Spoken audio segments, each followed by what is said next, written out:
Now after knowing the relation for the force that acts between the two oppositely charged plate, if the area between these two plates is filled with a dielectric, placing a dielectric always will induce some charges on the opposite sides. अगर यहाँ पे आपने एक dielectric अंदर रख दिया है, ठीक है, अभी तक तो हम एयर की बात कर रहे थे, अगर एक डाइलेक्ट्रिक मटेरियल रख दिया है, that dielectric material will be able to induce some charges.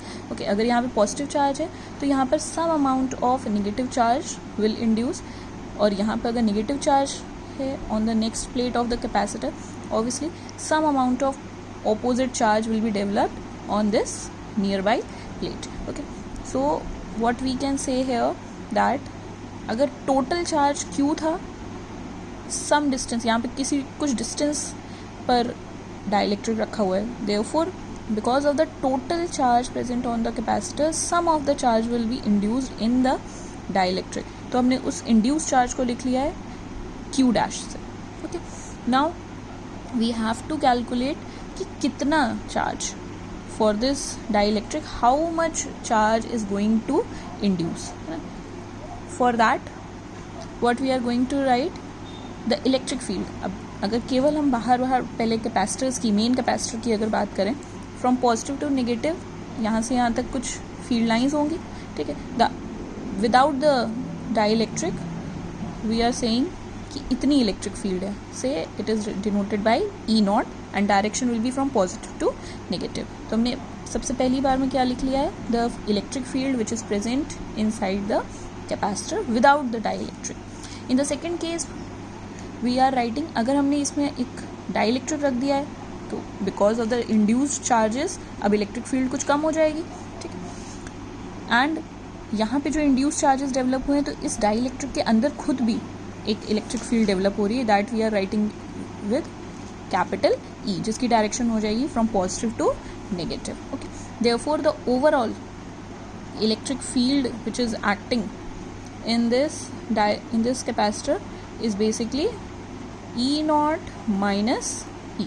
Okay, E naught क्या है, कैपेसिटेंस, इस कैपेसिटर के अंदर की electric field without the dielectric, minus जब हमने इलेक्ट्रिक फील्ड रख दी, यहाँ पे डाइलेक्ट्रिक रख दिया है, इसकी वजह से जो इलेक्ट्रिक फील्ड डेवलप हो रही है. तो overall only this much electric field is acting in the capacitor.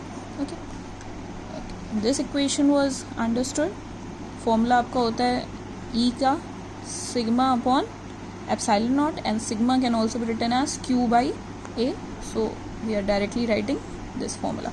Okay, dielectric अगर रख दिया है, ठीक, टोटल चार्ज और यहाँ पर कुछ चार्ज इंड्यूस हुआ है, ठीक, therefore inside the dielectric slab total charge minus the induced charge, इतना ही चार्ज बचा है, ठीक, इसके अंदर की बात हो रही है केवल, ठीक है.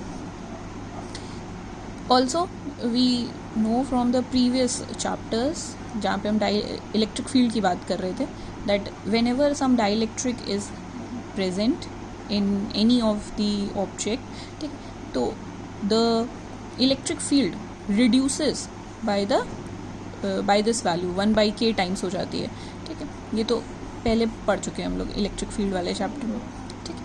Therefore putting the values from here, epsilon naught value we are knowing, E value we are knowing, we are going to put the values here.